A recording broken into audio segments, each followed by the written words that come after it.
दोस्तों नमस्कार। दोस्तों बागीदोरा से भारत आदिवासी पार्टी के विधायक की गिरफ्तारी के बाद अब कई गंभीर सवाल खड़े होने लगे हैं। दोस्तों आपने देखा होगा कि जिस तरीके से 2.5 करोड़ की डील को लेकर कई गंभीर सवाल उठने लगे हैं, जहां एक तरफ विधायक पर रिश्वत को लेकर सवाल खड़े होने लगे हैं, तो दूसरी ओर यह भी आरोप लग रहे हैं कि विधायक को साजिश के तहत फंसाया जा रहा है। दोस्तों सबसे पहले जय कृष्ण पटेल का यह बयान देखिए। मुझे राजनीतिक तौर पर फंसाया जा रहा है। मुझे बिल्कुल कानून के साथ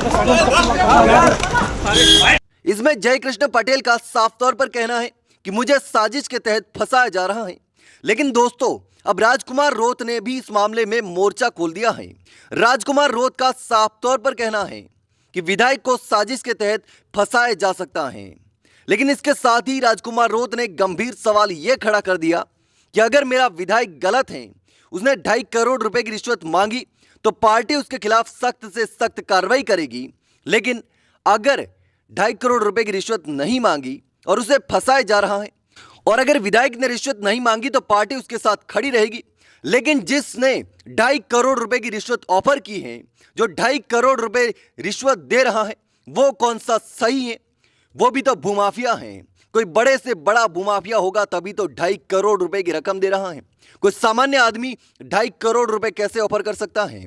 और विधानसभा में सवाल लगाने से उसको क्या दिक्कत हो गई थी जो कि माफिया था? तो राजकुमार रोत का साफ तौर पर कहना है कि यह कोई बड़ा भूमाफिया है और इसीलिए विधायक को 2.5 करोड़ रुपए की रिश्वत ऑफर करेगा। माना कि विधायक गलत है, लेकिन वो कौन सा सही है? जिसने रिश्वत दी वो भी 2.5 करोड़ दे रहा है, तो उसके बदले न जाने कितना गलत काम करेगा।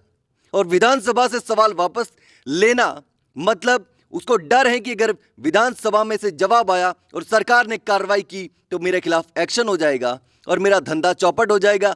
और रोत ने यह साफ तौर पर कहा है कि यह माफिया का काम है और अगर विधायक गलत है तो विधायक के खिलाफ पार्टी कार्रवाई करेगी।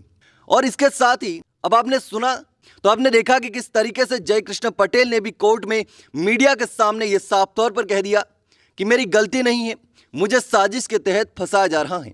लेकिन दोस्तों जिस तरीके से भारत आदिवासी पार्टी हाल ही में आदिवासी क्षेत्र में उठी है, उभर कर सामने आ रही है, और कम समय में भारत आदिवासी पार्टी का एक सांसद और 4 विधायक राजस्थान में है, मध्य प्रदेश में एक विधायक है। ऐसे में राजकुमार रोत का कहना है कि हमारी उभरती हुई पार्टी को दबाने के लिए कई बड़ी साजिशें की जा सकती हैं, क्योंकि चुनाव में भी बहुत बड़ी साजिशें हुई थी हमें दबाने के लिए, रोकने के लिए। और ऐसे में अभी कोई साजिश नहीं हुई होगी, इससे भी इनकार नहीं किया जा सकता, क्योंकि जिस तरीके से ये पूरा मामला हुआ है कि राजस्थान में पहली बार कोई विधायक रिश्वत लेते हुए गिरफ्तार हुआ है। हालांकि एसीबी का कहना है कि हमने इस मामले में विधायक को रंगे हाथों गिरफ्तार किया है, और उसके बाद से एक वीडियो भी वायरल हो रहा है जिसमें देखा जा सकता है कि जो नोटों के बंडल है वो भी एसीबी ने जब्त कर लिए हैं और विधायक पर 20 लाख रुपए लेने का आरोप है। और एसीबी का कहना है कि हमने सत्यापन करवाया जब शिकायत आई तभी। लेकिन यह सवाल तो अभी भी उठेगा कि जो 2.5 करोड़ रुपए किसी काम के लिए दे रहा है, तो वो भी कोई ना कोई माफिया तो जरूर होगा जिसको इतना बड़ा नुकसान हो रहा होगा कि वो 2.5 करोड़ रुपए देने के लिए तैयार हो गया कि अगर विधानसभा में सवाल लग गए और कार्रवाई हो गई तो उसका धंधा बंद हो जाएगा। वो जिस तरीके से गलत और अनैतिक कार्य में लिप्त हैं, ये राजकुमार रोत का साफ तौर पर कहना है।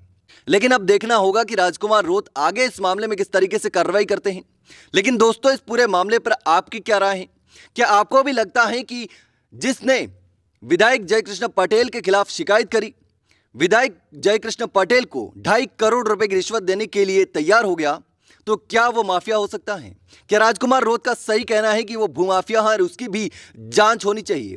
जब तक इस मामले की जांच नहीं होगी तब तक सच्चाई सामने नहीं आएगी। तो रोत का भी यही कहना है कि इस मामले की जांच होनी चाहिए और जो रिश्वत दे रहा है 2.5 करोड़ रुपए, उसकी भी जांच होनी चाहिए और उसके खिलाफ भी कार्रवाई होनी चाहिए। और अगर विधायक गलत है तो विधायक के खिलाफ भी कार्रवाई होनी चाहिए। लेकिन अब देखना होगा कि आखिर इस मामले में क्या होता है। लेकिन दोस्तों आपको क्या लगता है, मुझे कमेंट करके जरूर बताना।